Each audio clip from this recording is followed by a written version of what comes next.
Hey guys, check this thing out. I just bought this. It was sitting on the side of the road. I've been driving past it for years. Sat in the bushes of a guy's front lawn. It was an abandoned house. No one was ever around. Always wanted to inquire about this thing. I wasn't sure if it was homemade or what, but he put it up for sale a couple of days ago and I immediately bought it without question. What we've basically got here is what's called a QUADRACTOR. And these things were built from the late 70s to the very early 80s, designed by a guy, William B. Spence. All the information I'm about to give you is stuff I've read online. Some of it is hearsay. It's very unclear as to how many of these were made, but it's in the hundreds. Like, I think the production numbers are right around 330-ish. I'm not really positive. Basically, a guy initially started manufacturing these with patents specifically for these axles. These are a right angle portal axle that is a powered suspension. So basically what that means is as this thing produces power, it drives the wheel into the ground as it starts slipping. It's pretty amazing technology for the year that it was produced. But the guy that started making these went out of business fairly quickly. And a different company, Raven, I believe it was called, picked up the patents and started producing these machines themselves out of Ohio. The first ones were made in Vermont. What's really interesting about this specific machine is, I don't know if you can see this, but that serial number is 10,001. And from what I have read online, the last 3 digits of the serial number designate the build number. So if that is in fact true, then this was the very first QUADRACTOR to roll off the assembly line in Ohio by Raven Manufacturing. The first ones were built by Traction Incorporated out of Vermont, like I had said before. This specific one is a 1982. It's got 27-inch tires. These are 15-inch rims. And it has, I believe, 31 inches of ground clearance. It is absolutely monstrous. It's in pretty good shape. The engine I have not turned over yet. I've just been I acquired it the other day. Since then I've been cleaning bees nests out of the engine, in the air cleaner, under the seats. It's an extremely simple build. Battery goes in there. You can see the back side of the belts in there. One has fallen off, obviously. But here you've got throttle control. Over here you've got neutral, reverse, high, and low. What's interesting about this thing is there is absolutely no transmission. Wrap your head around that for a second. Basically what it is a very large series of belt drives and a clutch assembly that slides back and forth as you shift the shifter. You push in, you have 2 clutch pedals. One for the left wheels, one for the right wheels. Obviously by now you've probably realized that this is 4-wheel drive and it is 4-wheel steer. These things are known to be about 500 pounds in weight, but haul over 2 tons. That's 4,000 pounds on flat ground. It's absolutely ridiculous, and it's only an 8 horsepower Briggs & Stratton commercial engine. The gear reduction ratio on this, the final drive ratio in low gear, is 72-1. So needless to say, when I initially drove past this thing over the first couple of years I lived out here, I was under the impression this was homemade, like a really, really good homemade machine, whatever you want to call it. But I talked to the guy, found out that it was actually a produced model.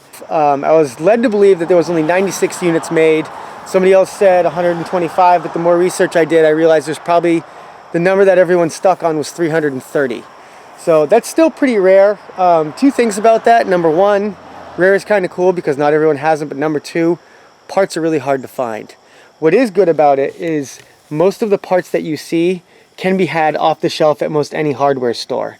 When I pull these fenders off, which I'll do in just a second, you'll see basically the steering and the drive mechanisms, the belts, all that stuff are hidden under these fenders. There's actually supposed to be another fender, front grille fascia here. It's just flat, nothing special, it's just sheet metal. But you can see the steering, it's all cable, and in the back is actually supposed to have a small tailgate. You might have already noticed that there is a winch. The winch does work. I'm not sure if the controller is junk. I basically jumped 12-volt battery right to the terminals of the winch, and I could get it to go forward and reverse. So the winch actually works. The solenoids might be bad, or maybe the controller is bad. I'm not really sure which it is. So you can see now I've got one of the Quadractor fenders removed, and it's pretty crazy. The kind of, I don't even know what you call this, craftsmanship, engineering that went into this thing. This lower pulley, that's where the cables run through, and they run to all four corners, which makes this thing steer with four wheels. And then you've got the belts. So basically the drivetrain, the way it works is you've got the sliding clutch in the front, and these two idler pulleys, these clutch idler pulleys, slide along this plane to select which of the drives you're going to use. Two of these belts are flipped, they twist 90 degrees. Let me pull this cover off here real quick. They basically turn themselves over. That's your reverse gear, because if you flip the belt, then it starts driving the other direction. But you've got two belts for high, two belts for low, two belts for reverse, so it's 6 belts in total. And it runs back to a separate set of pulleys back here, and that basically drives, like, for lack of a better word, like a T-drive. The shaft that comes out both sides. The other side over there is exactly identical to this side, but that drive spins these pulleys here in this shaft, this enclosed shaft. One belt runs to the rear, the other belt runs to the front, and they all spin at the same time.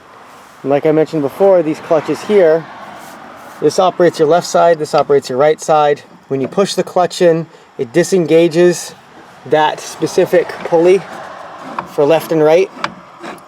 But in the back, and this I find extremely interesting, there's a brake, which is kind of hard to see, right there. And I don't know if you can notice that or not, but that brake is made of wood. So you can see with me standing next to this thing that it's pretty big.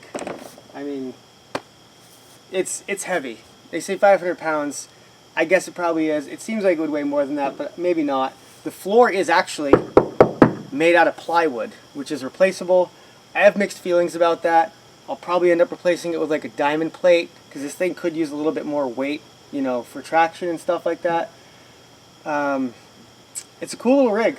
I really like it. I've been told that most of the steering is actually done with the pedals, not with the steering wheel. Basically, you get the wheels turned the way you want, and then you clutch the inside wheels and let the outside wheels pull you around, kind of like a bulldozer.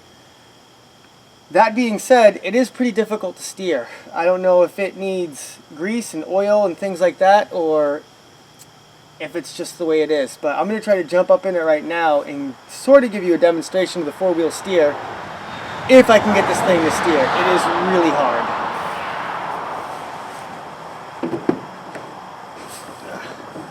Not too bad to get in and out of, but it is a beast. So let's try this. Yeah.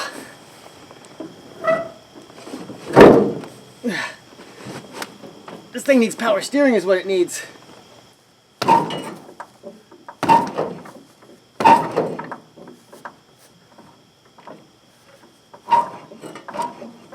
There we go, that works too. So yeah, let's hope that's a little bit easier when this thing is rolling. But I'm not completely convinced it's going to be, because it's going to be pulling with all four tires digging into the ground. But nonetheless, it is really cool. I really like it. And I think it's going to be really fun to mess around with. It's really easy to work on. So, I guess, I don't even know what to say. I guess let me know what you guys think about this thing. Like I said, I still don't fully know what I'm doing here. I don't know why I bought this thing. It just seemed like I needed to own it. Gonna get her going, gonna get her driving, gonna play with it a little bit before the upgrades start coming, if any upgrades start coming.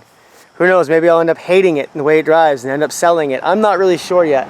But either way, let me know what you guys think down in the comment section below. If you guys ever seen these before, because this is the first one I've ever seen in my entire life. And let me know if you guys want to see more videos of this thing, me working on it. I mean, obviously you're going to see me running and driving it, but just trying to gauge the interest here. I know you guys usually count on me for lawnmowers, but I don't know. You tell me. What do you think? I'll probably start plugging away on some little things on it just to get it kind of functioning a little bit better. Yeah, I think I got my work cut out for me. Thanks for watching, you guys. I'll see you next time. Just imagine this beast driving through the mud with 31-inch silverbacks on it. That's all I'm going to say.